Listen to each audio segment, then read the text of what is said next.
নমস্কার, আপনারা দেখছেন ট্রাইব টিভি জেলার খবর। সঙ্গে রয়েছে দিশা, আর পাশাপাশি আমার সঙ্গে রয়েছেন আমার সহকর্মী সত্যজিৎ পাল।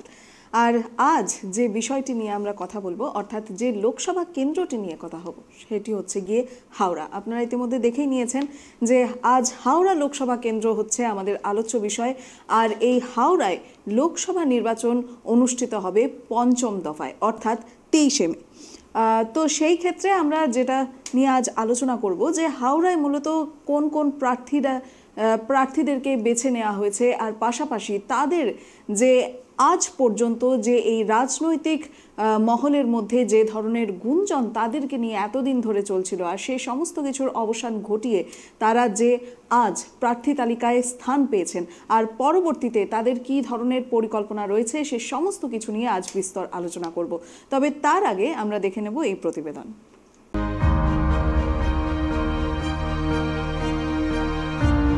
কলকাতার পার্শ্ববর্তী জেলা হাওড়ার একটি লোকসভা কেন্দ্র হাওড়া। এই লোকসভা কেন্দ্রের অন্তর্গত 7টি বিধানসভা আসনই হাওড়া জেলার। এই লোকসভা কেন্দ্রে 25% বেশি অবাঙালি ভোটার রয়েছেন। 1952 সাল থেকে 1998 সাল পর্যন্ত এই লোকসভা কেন্দ্র কখনো কংগ্রেস কখনো বামেদের দখলে ছিল। 1998 সালে প্রথমবার এখানে তৃণমূল প্রার্থী জয়ী হন।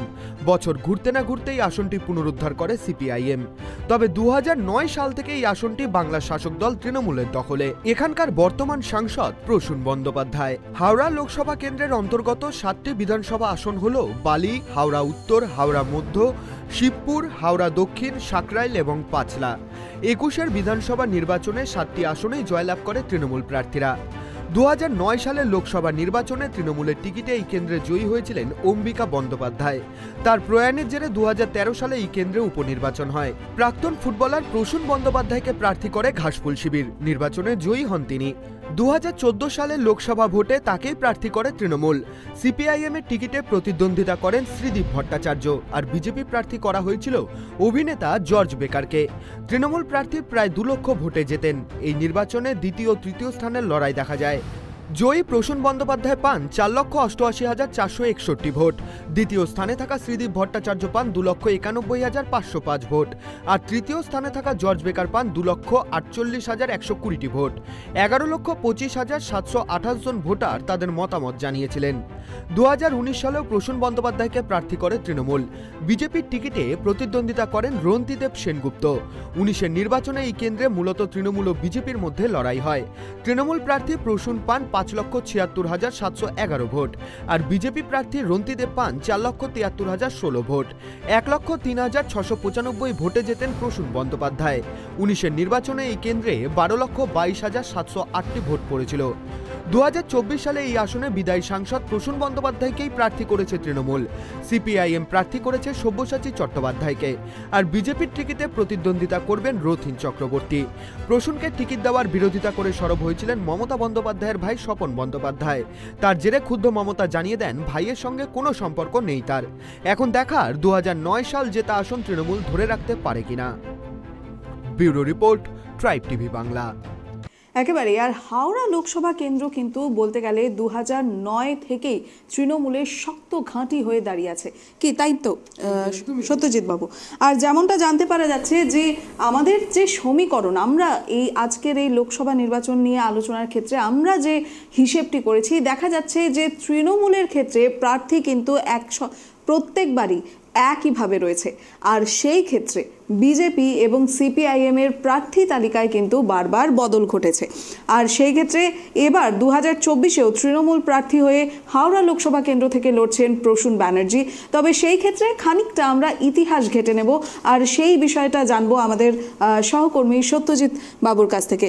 তো আমরা যেমনটা দেখছি যে 2009 থেকে, অর্থাৎ তখন প্রথমবার কিন্তু অম্বিকা বন্দ্যোপাধ্যায় তৃণমূলের প্রার্থী হিসেবে জয়লাভ করেছিলেন, কিন্তু পরে তার প্রয়াণের জেরে গিয়ে আমাদের প্রাক্তন ফুটবলার প্রসূন বন্দ্যোপাধ্যায় তারপরে দাঁড়িয়েছেন। আর তারপরে যখন লোকসভা নির্বাচন হয়, তারপর থেকে তিনি কিন্তু এক নাগারে তৃণমূলের প্রার্থী হয়ে হাওড়া লোকসভা কেন্দ্র থেকেই লড়ছেন। তো সেই ইতিহাসটা বা তার আগে যে ধরনের একবার কংগ্রেসের দখলে গেল, একবার সিপিআইএম এর দখলে গেল, সেই বিষয়ে খানিকটা জানবো। হাওড়া লোকসভা কেন্দ্র বরাবরই বামেদের শক্ত ঘাঁটি ছিল, বরাবরই। বামফ্রন্ট ওখানে দীর্ঘদিন জিতে এসছে। এই হাওড়া লোকসভা কেন্দ্রের একটা সময় সাংসদ ছিলেন কিন্তু প্রিয়রঞ্জন দাসমুন্সী। তো সেই হাওড়া লোকসভা কেন্দ্র গত 2009 সালে, মানে বিশেষ করে নন্দীগ্রাম সিঙ্গুর আন্দোলনের পরই কিন্তু তৃণমূল কংগ্রেস দখল করে। 2009 সালে হাওড়া থেকে জেতেন অম্বিকা বন্দ্যোপাধ্যায়। এরপর তার প্রয়াণের পর প্রাক্তন ফুটবলার যিনি প্রসূন ব্যানার্জি, উনি প্রার্থী হন। উনি 2014-তে, এরপর 2014-2019-এই প্রসূন ব্যানার্জির উপরেই ভরসা রেখেছে দল। এমনকি এবারেও মনে হচ্ছিল যে হাওড়া থেকে হয়তো প্রার্থী বদল করতে পারে তৃণমূল কংগ্রেস, কিন্তু এবারেও প্রার্থী করা হয়েছে প্রসূন বন্দ্যোপাধ্যায়। কিন্তু এই হাওড়া লোকসভা প্রার্থী বাছাই নিয়ে কিন্তু তৃণমূলের ভেতরে কিন্তু অন্তর্দ্বন্দ্ব বেঁধে গেছে। বিশেষ করে মমতা বন্দ্যোপাধ্যায়ের ভাই বুবুন বন্দ্যোপাধ্যায় যেভাবে হাওড়ার মাটিতে দাঁড়িয়েই কিন্তু সমালোচনা করেছিলেন এই প্রসূন বন্দ্যোপাধ্যায় সিলেকশন নিয়ে, কিন্তু সেটা খুব একটা প্রভাব ফেলবে না নির্বাচনে, কারণ মুখ্যমন্ত্রী মমতা বন্দ্যোপাধ্যায় বিষয়টিও কিন্তু থামিয়ে দিয়েছেন অলরেডি। একেবারে। তো এই মুহূর্তে আমরা এই আলোচনা আমাদের জারি থাকবে, তবে তার আগে আমরা এই প্রার্থী তালিকা একবার দেখে নেব। 2024-এর লোকসভাকে কেন্দ্র করে কোন দল থেকে কারা প্রার্থী তালিকা ঘোষণা করেছেন। তো সেই ক্ষেত্রে দেখা যাচ্ছে 2024-এ তৃণমূলের পক্ষ থেকে প্রার্থী তালিকায় স্থান পেয়েছেন প্রসূন ব্যানার্জি। আর পাশাপাশি যেমনটা জানা যাচ্ছে যে প্রসূন ব্যানার্জি তৃণমূলের প্রার্থী হয়ে এবার 2024-এর লোকসভা নির্বাচনে লড়াই করবেন। পাশাপাশি হাওড়া থেকে থাকছেন বিজেপি প্রার্থী ডক্টর রথীন চক্রবর্তী এবং সিপিআইএম প্রার্থী সব্যসাচী চট্টোপাধ্যায়। আর এই ছিল 2024-এর লোকসভা নির্বাচনের প্রার্থী তালিকা। প্রসূন বন্দ্যোপাধ্যায় বরাবরের মতোই তৃণমূলের পক্ষ থেকে হাওড়া লোকসভা কেন্দ্রে এবার 2024-এও নির্বাচনী লড়াই করবেন। আর পাশাপাশি যেমনটা জানা যাচ্ছে যে বিজেপির পক্ষ থেকে প্রার্থী থাকছেন ডক্টর রথীন চক্রবর্তী। যদিও এবার 2024-এর লোকসভা নির্বাচনের ক্ষেত্রে বিজেপির প্রার্থী তালিকায় বদল ঘটেছে, আর ঠিক একইভাবে বদল ঘটেছে সিপিআইএম-এর প্রার্থী তালিকাতেও। এবার 2024-এর নির্বাচনে প্রার্থী তালিকায় সিপিআইএম থেকে লড়াই করছেন সব্যসাচী চ্যাটার্জি। তো সত্যজিৎ বাবু, যেমনটা দেখা যাচ্ছে এই যে প্রার্থী তালিকায় যে বারবার বদল ঘটছে, যেমনটা আমরা দেখেছি 2019-এর লোকসভা নির্বাচনে, তখন কিন্তু বিজেপির প্রার্থী হিসেবে রন্তিদেব সেনগুপ্তকে দাঁড় করানো হয়েছিল। আবার আমরা যদি আরেকটু পেছনে আসি 2014, সেই ক্ষেত্রে কিন্তু আমাদের প্রখ্যাত অভিনেতা জর্জ বেকারকে বিজেপি তার প্রার্থী হিসেবে ঘোষণা। তো এই যে বারবার যে বদল হচ্ছে, আর এবার 2024-এ দেখছি আমরা ডক্টর রথীন চক্রবর্তীকে প্রার্থী হিসেবে ঘোষণা করছে বিজেপি। এই বারবার এভাবে বদল করার কারণটা কোথায়? প্রার্থী বদল করে যখনই কেউ পরাজিত হয়, পরাজিত হলে তার কারণটা বিশ্লেষণ করে। গতবার রন্তিদেব বাবু ছিলেন, তো উনি গতবারই কিন্তু প্রথম বিজেপি এই হাওড়া জয় নিয়ে ঝাঁপিয়েছিল, কারণ এর আগে ভোটে প্রার্থী দিলেও সেইভাবে জয়ের ব্যাপারে এত আশাবাদী কখনোই ছিল না। 2014-তেও ছিল না, কিন্তু 2019-এর বিজেপি কিন্তু আলাদা বিজেপি ছিল। জয়ের জন্য বাংলাতে পাখির চোখ করেছিল। বেশ কয়েকটি লোকসভা নির্বাচন, যেমন আগে থেকেই প্রচারে এসেছিলেন ত্রিপুরার মুখ্যমন্ত্রী বিপ্লব দেব ছিলেন, রাজনাথ সিং, মানে ভোট ঘোষণার আগে থেকেই বিজেপি কিন্তু তাদের মাটি, রাজনৈতিক জমি শক্ত করার চেষ্টা নেমেছিল, যার সাড়াও পেয়েছিল, যার ফলে কিন্তু ঝাঁপিয়েছিল। এই ঝাঁপানোর ফলেই কিন্তু রন্তিদেব বাবুকে বিশিষ্ট সাংবাদিক তাকে প্রার্থী করেছিল হাওড়াতে। কিন্তু ফলাফল যা হওয়ার তাই, কারণ তৃণমূলের শক্ত ঘাঁটি হাওড়া। আর আরও শক্ত ঘাঁটি হওয়ার কারণ এই নবান্ন কিন্তু হাওড়া জেলাতেই। সুতরাং মুখ্যমন্ত্রী যাওয়া আসা এক কথায় বলা চলে তার হাতের তালুর মতন চেরা এই হাওড়া জেলা বর্তমানে। সুতরাং এই হাওড়া জেলায় অনেকটা অ্যাডভান্টেজ তৃণমূল। তো বিজেপি এবার প্রার্থী বদল যে ডক্টর রথীন চক্রবর্তী করেছেন, উনি কিন্তু হাওড়া কর্পোরেশনের চেয়ারম্যান ছিলেন, তৃণমূল কংগ্রেসের পক্ষ থেকেই ছিলেন, কিন্তু গত 2021 সালের বিধানসভা নির্বাচনের আগে বিজেপিতে যোগ দেওয়ার পর তিনি আর ব্যাক করেননি, বর্তমানে বিজেপিতেই রয়েছেন এবং বিজেপি তাকে প্রার্থী করেছে। তিনি যেহেতু হাওড়া কর্পোরেশনের মেয়র ছিলেন, সুতরাং সাড়া যথেষ্ট পাবেন। অন্যদিকে উল্টো দিকে বামেদের রয়েছে ডক্টর আইনজীবী সব্যসাচী চ্যাটার্জি, ইনিও কিন্তু যথেষ্ট পরিচিত মুখ, বিশেষ করে আইনজীবী মহলে যথেষ্ট পরিচিত মুখ, কলকাতা হাইকোর্টের একজন আইনজীবী। সুতরাং তাছাড়া হাওড়াতে কিছুদিন আগে যে হাওড়া জেলাতে আনিস খানের ব্যাপারটা ঘটেছিল, সেটা হাওড়া জেলাতেই। আর হাওড়া যে এই আনিস খান নিয়ে বামেরা কিন্তু বাংলার রাজনীতিকে তোলপাড় করে দিয়েছিল। সুতরাং বামেদেরও একটা ভালো ভোট ব্যাংক তৈরি হওয়ার মতো সম্ভাবনা রয়েছে, কিন্তু লড়াই শেষে বিজেপি ভার্সেস তৃণমূলেই যাবে। একেবারে। তো সেই ক্ষেত্রে দেখা যাচ্ছে যে এবার অর্থাৎ 2024-এ যে প্রার্থী তালিকা ঘোষণা করা হয়েছে, তো বাকি 2019 আর 2014-র ক্ষেত্রে মানে দেখা যাচ্ছে এইবারের লড়াইটা একটু জোরালো হওয়ার সম্ভাবনা রয়েছে, তাই নয় কি? তো সেই ক্ষেত্রে আমরা একবার 2019-এর সেই লোকসভা নির্বাচনের ফলাফলের দিকে একবার নজর রাখবো। আর এই 2019-এর লোকসভা নির্বাচনের ফলাফল যেমনটা বলছে যে তৃণমূলের পক্ষ থেকে সেইবার দাঁড়িয়েছিলেন প্রসূন ব্যানার্জি, তিনি সেইবার ভোট পেয়েছিলেন 5,76,711, আর সেইখানে বিজেপির প্রার্থী রন্তিদেব সেনগুপ্ত ভোট পেয়েছিলেন 4,73,016। তো সেই ক্ষেত্রে দেখা যাচ্ছে যে তৃণমূল প্রার্থী এবং বিজেপির মধ্যে কিন্তু একটা বড় ফারাক দেখা গিয়েছিল সেই ভোটের ক্ষেত্রে। তাদের মধ্যে ভোটের ব্যবধান 1 লক্ষেরও কিন্তু বেশি ছিল। আর সেই পাশাপাশি বিজেপি প্রার্থী রন্তিদেব সেনগুপ্ত 2019-এর লোকসভা নির্বাচনে ফলাফলের ক্ষেত্রে পেয়েছিলেন 4,73,016টি ভোট।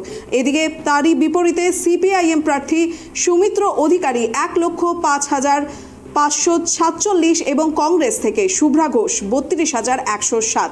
তো দেখা যাচ্ছে যে 2019-এর যে হাড্ডাহাড্ডি লড়াইটি মূলত বিজেপি এবং তৃণমূলের মধ্যেই কিন্তু দেখা গিয়েছিল, যেখানে তৃণমূল প্রার্থী প্রসূন ব্যানার্জি ভোট পেয়েছিলেন 5,76,711। তো সেখানে বিজেপি প্রার্থী রন্তিদেব সেনগুপ্ত ভোট পেয়েছিলেন 4,73,016, যেখানে তাদের ভোটের ব্যবধান ছিল 1,03,695। তো সত্যজিৎ দা, সেই ক্ষেত্রে দেখা যাচ্ছে যে এই যে আমরা যখন বলেছিলাম যে 2009 থেকেই কিন্তু মূলত তৃণমূলের ঘাঁটি হতে শুরু করেছে এই হাওড়া লোকসভা কেন্দ্রটি, তবে তারপরে যেটা দেখা গিয়েছিল 2021-এ যে বিধানসভা কেন্দ্রগুলি রয়েছে প্রত্যেকটি বিধানসভা কেন্দ্রতেই কিন্তু তৃণমূল জয় লাভ করেছিল। সেইটার বিষয়ে একবার জানবো আপনার কাছ থেকে। শুধু জয় না, বিপুল ব্যবধানে জয়ের মার্জিনটা ছিল মারাত্মক। মনে হচ্ছিল হাড্ডাহাড্ডি লড়াই হবে, কিন্তু হাড্ডাহাড্ডি লড়াই কিন্তু হয়নি, বিপুল মার্জিন। বিশেষ করে তৃণমূলের প্রার্থী চয়নটাও ছিল একটা চমক।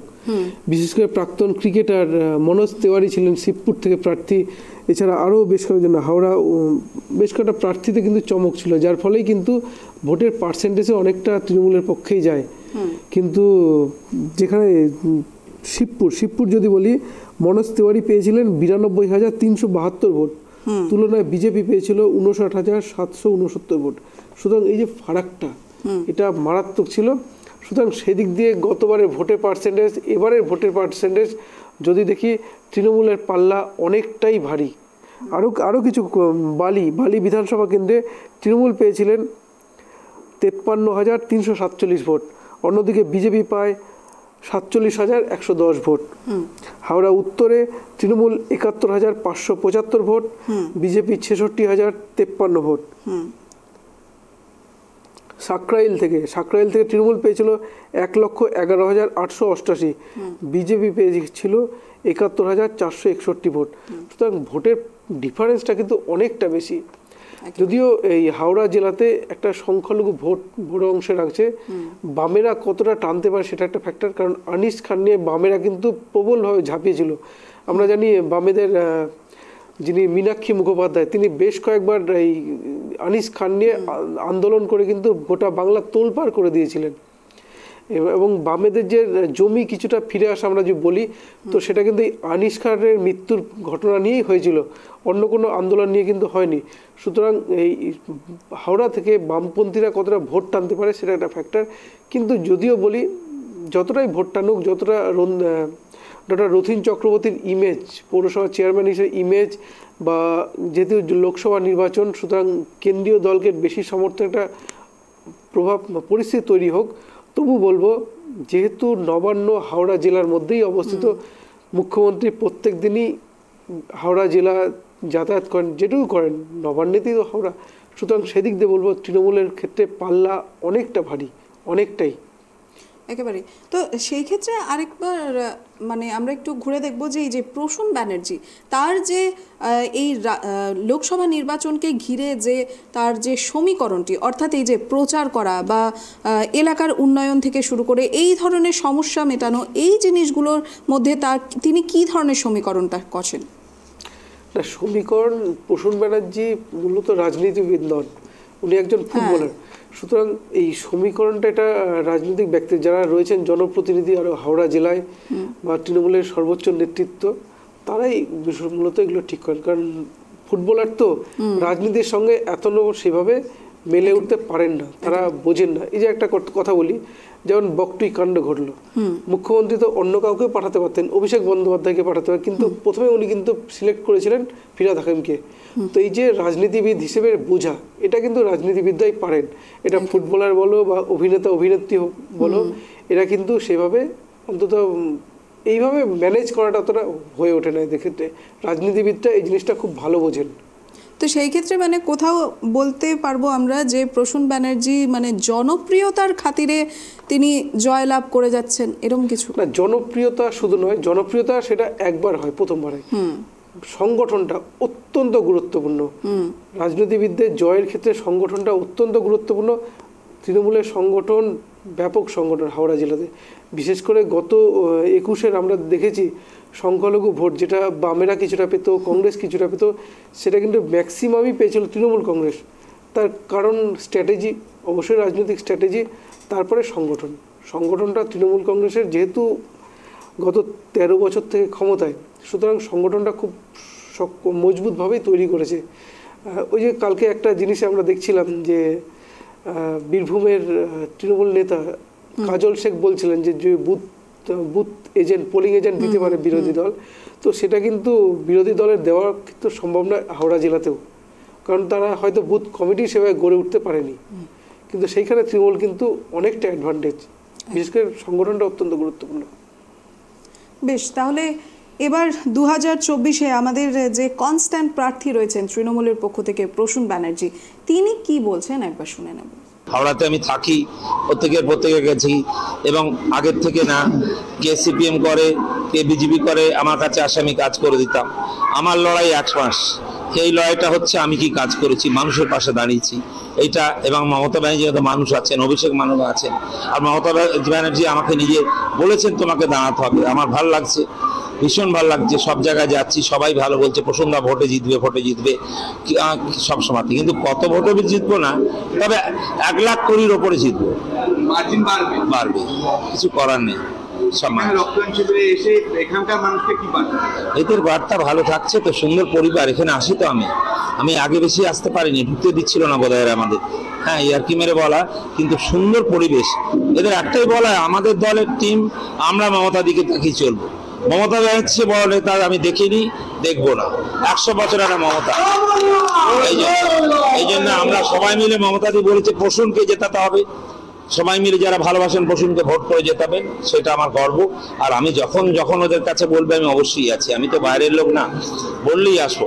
আমার মনে হয় আমাদের দল এত বড় একটা কাজ করবে এবার, বিশেষ করে ভারতবর্ষ কিন্তু আবার সুন্দর হয়ে উঠবে। জয়ের পর মৌরি একের জন্য কিছু ভাবনা যা বলবে তাদের কি আছে। এমপিআর টাকা দেয়নি 3 বছর, এবার দিয়েছে, মোদি খেয়ে নিয়েছে 3 বছরের টাকাটা। আর আমরা এখানে বসে আছি, যা পেয়েছি সব দিয়ে দেবো। এই কিচ্ছু না, এটা হাত দিই না, এটা আমার বাবার টাকা নয়। এমপি ল্যাডটা হাওড়ার মানুষের ট্যাক্সের টাকা, সেই টাকা ওখান থেকে আসে, ট্যাক্সটা ওদেরই। অতএব এখানে 1 ইঞ্চি আমি হাত দিইনি। আমার জীবনে কেউ বলতে পারবে না প্রসূন ব্যানার্জি এই করেছে, কোনো ব্যাপার নেই। এটা যাদের তাদের হাতে তুলে দেবো। আমাদের এই আলোচনা জারি থাকবে, নিয়ে নিচ্ছে একটা ছোট্ট বিরতি, দেখতে থাকুন ট্রাইব টিভি।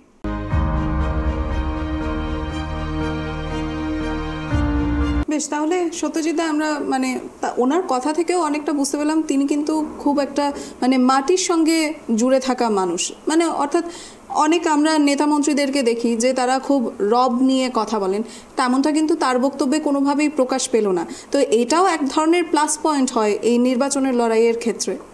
না, সেটা তো অবশ্যই। সাধারণ মানুষের সাথে কথা বলার ক্যাপাসিটি সবার থাকে না, অনেকেই গাম্ভীর্য নিয়ে থাকেন, অহংকারী থাকেন, সেটা থাকেন না। কিন্তু সব রাজনীতিবিদকে তো সমানভাবে এক করলে হয় না। আর আরেকটা জিনিস, আমরা মমতা বন্দ্যোপাধ্যায় কিন্তু একটা জিনিস দেখলে, মমতা বন্দ্যোপাধ্যায় উনি কিন্তু ঢালাও প্রশংসা করলেন যে মমতা বন্দ্যোপাধ্যায় আছে। তৃণমূল কংগ্রেসে একটা জিনিস, প্রত্যেক প্রার্থী, যেমন আমরা মুখ্যমন্ত্রীকে বলতে 292টা কেন্দ্রে আমি প্রার্থী, সুতরাং এই যে মুখ্যমন্ত্রীর ইমেজ, এটা কিন্তু প্রত্যেকটা প্রার্থীর, প্রত্যেক লোকসভা কেন্দ্রের প্রত্যেক প্রার্থীর অন্যতম ভরসা। সুতরাং সেটা কিন্তু প্রসন্নবাবু এখানে পরিষ্কার করে দিলেন যে মমতা বন্দ্যোপাধ্যায় তার থেকে বড় নেত্রী দেখিনি। আরও যেসব বললেন উনি, তো তাতে কিন্তু একটাই প্রকাশ পায় যে তৃণমূল কংগ্রেসের প্রধান মুখ কিন্তু প্রার্থী যেই হোক, মুখ কিন্তু একজনই, সেটা হচ্ছে মমতা বন্দ্যোপাধ্যায়। একেবারে। তবে আরেকটা বিষয় দেখে নেব আমরা, সেটি হচ্ছে 2019 এবং 2024, 2019 এবং 2024-এর ক্ষেত্রে যে ভোটের ব্যবধানটা প্রসূন বন্দ্যোপাধ্যায় নিজে যেটা তৈরি করেছেন, সেটা হচ্ছে 2014-র যে লোকসভা কেন্দ্র সত্যজিৎদা, লোকসভা নির্বাচনের ফলাফলে প্রসূন ব্যানার্জি সেই সময় কিন্তু 4,88,461 ভোটে জয়লাভ করেছিলেন। সেখানে দেখা যাচ্ছে 2019-এ তার কিন্তু সেই ভোটের ব্যবধান কিন্তু অনেকটাই। তখন দেখা যাচ্ছে 2019-এর লোকসভা নির্বাচনের ফলাফলের ক্ষেত্রে প্রসূন ব্যানার্জি ভোট পেয়েছিলেন 5,76,711। তো সেই ক্ষেত্রে দেখা যাচ্ছে সেখানে ভোটের ব্যবধানটা কিন্তু একটা বিপুল পরিমাণে রয়েছে। তো সেই ক্ষেত্রে কি মনে হয় 2024-এ এই ব্যবধান কি আরও বাড়তে পারে? ব্যবধান বাড়বে না কমবে সেটা তো ফলাফলে বোঝা যাবে, কিন্তু একটা জিনিস বলবো যে 2014-তে প্রসূন বন্দ্যোপাধ্যায়ের অপোজিশন ছিল কিন্তু সিপিএম। এইবার 2019-এ সেটা কিন্তু হয়ে গেছে বিজেপি, বিজেপির সঙ্গে লড়াই। এবার বিজেপি সিপিএমে যেমন একটা জিনিস 34 বছর ক্ষমতায় ছিল, অ্যান্টি ইনকামবেন্সি তাদের বিরুদ্ধে ছিল। সুতরাং একটা দল 34 বছর ক্ষমতায় থাকার পর যখন ক্ষমতার পরিবর্তন হয়, তাদের ফিরে আসাটা কিন্তু অত্যন্ত কঠিন। তারপর আরেকটা জিনিস, নেতৃত্ব, সিপিএম নেতৃত্ব যারা ছিলেন, বুদ্ধবাবু হোক বা সুজন চক্রবর্তীরা, তারা কিন্তু সেইভাবে হাওড়াতে মানে পারেননি নিজে গোছাতে, যার ফলে কিন্তু ব্যবধানটা অনেকটা বেশি ছিল। আর 2019-এ বিজেপি ঝাঁপায় হাওড়া লোকসভা কেন্দ্র নিয়ে, যার ফলে বিজেপি কিন্তু অনেকটাই করতে পেরেছে। বেশ, তাহলে যেমনটা দেখা যাচ্ছে যে প্রার্থীর ওপরেই তাহলে এবার নির্ভর করছে। তো সেই ক্ষেত্রে বিজেপি প্রার্থী ডক্টর রথীন ব্যানার্জি এবার 2024-এ প্রসূন ব্যানার্জির এগেনস্টে দাঁড়াচ্ছেন। তো সেই ক্ষেত্রে কি মনে হচ্ছে প্রসূন ব্যানার্জির যে এই রাজনীতিকে ঘিরে এত বছর ধরে তিনি যেভাবে লড়াই করে যাচ্ছেন, অথচ প্রত্যেকটি নির্বাচনের মধ্যে তিনি কিন্তু জয়লাভ করে যাচ্ছেন, সেই ক্ষেত্রে এবার বিজেপি প্রার্থী ডক্টর রথীন চক্রবর্তী রয়েছেন। তো সেই ক্ষেত্রে তাদের মধ্যে লড়াইয়ের সম্ভাবনাটা কীরকম হতে পারে? না, সম্ভাবনা হাড্ডাহাড্ডি হবে, এ বিষয়ে কোনো সন্দেহ নয়। কারণ বাংলাকে কিন্তু বিজেপি, কেন্দ্রীয় বিজেপি কিন্তু পাখির চোখ করেছে। কারণ অমিত শাহ সম্প্রতি কিছুদিন আগে এসে বলেছে 35টা আসন চাই, প্রধানমন্ত্রীও আরামবাগ থেকে বলেছেন 42-এ। সুতরাং এইখানে একটা জিনিস স্পষ্ট যে বাংলাকে কিন্তু বিজেপি পাখির চোখ করেছে। সুতরাং তার মধ্যে অবশ্যই হাওড়া লোকসভা কেন্দ্র রয়েছে। তো সেই কারণে প্রার্থীর সিলেকশনেও সেখানে ডক্টর রথীন চক্রবর্তী, যিনি একসময় হাওড়া পৌরসভার মেয়র ছিলেন, সুতরাং এরকম একজন মানুষকে দেওয়ার কারণটাই বিজেপি কিন্তু ঝাঁপাবে হাওড়ার জন্য। হয়তো প্রধানমন্ত্রীও আসতে পারেন, অমিত শাহ, তারা তো আসবেনই। সুতরাং এই হাওড়া নিয়ে কিন্তু বিজেপি অত্যন্ত সিরিয়াস, যার ফলে প্রার্থী চয়নে এই রথীন চক্রবর্তীকে সিলেক্ট করেছে। এখন ভোটের ফলাফল একটা ব্যাপার, কিন্তু বলবো যে যেহেতু হাওড়া লোকসভা কেন্দ্রে অনেকটাই সংখ্যালঘু ভোট অনেকটাই রয়েছে, পাশাপাশি নবান্ন হাওড়া জেলাতে অবস্থিত, মুখ্যমন্ত্রী প্রত্যেক দিনই যাওয়া আসা, এইসব দিক বিবেচনা করে, তৃণমূলের সংগঠন বিবেচনা করে, হাড্ডাহাড্ডি যতটাই হাড্ডাহাড্ডি হোক, কিন্তু শেষ হাসি কিন্তু হাসবেন তৃণমূল প্রার্থী। তাহলে এবার আমাদের যে বিজেপি প্রার্থী ডক্টর রথীন চক্রবর্তী 2024-এ বিজেপির প্রার্থী হয়ে হাওড়া লোকসভা কেন্দ্র থেকে লড়বেন, তিনি এবার কি বলছেন সেটা শুনব। আমি প্রথমেই আমার দল, আমাদের বিশ্ব যশস্বী নেতা নরেন্দ্র দামোদর দাসজি মোদী এবং অমিত শাহজি সহ, নাড্ডাজি সহ পুরো দল এবং আমার জেলা নেতৃত্ব সবাই যে আমার ওপর আস্থা রেখেছেন এই লড়াই করার জন্যে, আমি তার জন্যে বিশেষভাবে কৃতজ্ঞ। আমি হাওড়ার মানুষের কাছে বিশেষভাবে কৃতজ্ঞ, তারা আমাকে আগেও সেবার সুযোগ দিয়েছেন এবং আমি বিশ্বাস রাখি আগামী দিনে যে আমাদের যশস্বী প্রধানমন্ত্রীর যে লড়াই, অখণ্ড শক্তিশালী ভারত তৈরির জন্যে, ভারতের অর্থনীতিকে চাঙ্গা করার জন্যে, সেই লড়াইয়ে হাওড়ার মানুষ সবাই সামিল হবেন এবং আমরা আশাবাদী যে অনেক ভালোভাবে আমরা জয়ী হয়ে একটা অখণ্ড ভারত গড়াইয়ের লড়াইয়ে আমরা সামিল হব। বেশ, তাহলে সত্যদা ইতিমধ্যেই আমরা কিন্তু শুনলাম যে বিজেপি প্রার্থী ডক্টর রথীন চক্রবর্তী যেমনটা বললেন, এই যে মেয়র নিয়ে যে শাসকরা বরাবরই কিন্তু বহু ধরনের কটাক্ষ, পাল্টা কটাক্ষ বা বহু ধরনের কিন্তু কথা তুলেছেন, সে বিষয়ে সংক্ষেপে জানবো, কারণ আমরা শেষের পথে অনেকটাই। তো ডক্টর রথীন চক্রবর্তী যখন মেয়র হিসেবে ছিলেন, ইনি কিন্তু হাওড়াতে ভালো কাজ করেছেন, কারণ তার সুনাম, তখন উনি তো তৃণমূলেরই মেয়র ছিলেন, সুতরাং সমর্থন কিন্তু তার সময় পেয়ে এসছেন। এবার এখন এতদিন চুপচাপ ছিল, 2021-এ যখন উনি দল ছাড়েন, তারপর আজ 2024, মাঝখানে এত বছর কিন্তু তৃণমূল কিন্তু ডক্টর রথীন চক্রবর্তীর বিরুদ্ধে সেভাবে তেমন কিছু তুলে আনতে পারেনি। প্রার্থী হওয়ার পর কথা, এগুলো রাজনৈতিক প্রচার, এটা নিয়ে খুব একটা আলোচ্য বিষয় নয়, কারণ এটা রাজনৈতিক, যেহেতু প্রার্থী উনি, সুতরাং প্রার্থীর সমালোচনা করতেই হবে, এখন এগুলো চলতে থাকবে একেবারে। তাহলে আমাদের দর্শকদের উদ্দেশ্যে বলে দিই, এই ছিল আমাদের আজকের আলোচ্য বিষয় হাওড়া লোকসভা কেন্দ্র। তবে সেই ক্ষেত্রে যেমনটা এবার আমরা দেখতে পাচ্ছি যে এবারের হাড্ডাহাড্ডি লড়াইটা, অর্থাৎ 2024 লোকসভা নির্বাচনের হাড্ডাহাড্ডি লড়াইটা মূলত তৃণমূল এবং বিজেপির ক্ষেত্রেই কিন্তু দেখা যাচ্ছে। বিজেপির পক্ষ থেকে দাঁড়াচ্ছেন, আর এদিকে হচ্ছে গিয়ে বিজেপির পক্ষ থেকে আমরা দেখছি যে ডক্টর রথীন চক্রবর্তী দাঁড়াচ্ছেন, আর পাশাপাশি তৃণমূলের পক্ষ থেকে প্রাক্তন ফুটবলার প্রসূন ব্যানার্জি এবার লোকসভা নির্বাচনে হাড্ডাহাড্ডি লড়াইয়ের মধ্যে দিয়ে কিন্তু এই ভোট যুদ্ধে সামিল হচ্ছেন। তো সেই ক্ষেত্রে দেখা যাক 2009 সাল থেকে যেখানে তৃণমূল শক্ত ঘাঁটি করে হাওড়া লোকসভা কেন্দ্রকে ধরে রেখেছে, সেটা তারা অক্ষত রাখতে পারে কিনা। এই ছিল আমাদের আজকের আলোচনা। পরবর্তীতে আরও একটি নতুন লোকসভা কেন্দ্র নিয়ে আমরা আলোচনা করব এই জেলার খবরের পাতায়, এবং সেই সাথে সাথে আমার সহকর্মী সত্যজিৎ পালকে আমি ধন্যবাদ জানাই, ব্যাকএন্ড থেকে যিনি আমাদের সাহায্য করছেন। আজ ক্যামেরার সামনে এসে আপনাদের সকলের সাথে তিনি কথা বলছেন এবং আমাদের এই নতুন অনুষ্ঠানটিকে আরও সুষ্ঠুভাবে পরিচালনা করতে আমাদেরকে যথাসাধ্য সাহায্য করছেন। এর জন্য আপনাকে অসংখ্য ধন্যবাদ। আর পরবর্তীতে থাকছে আরও নতুন লোকসভা কেন্দ্র। আজকের জন্য নমস্কার।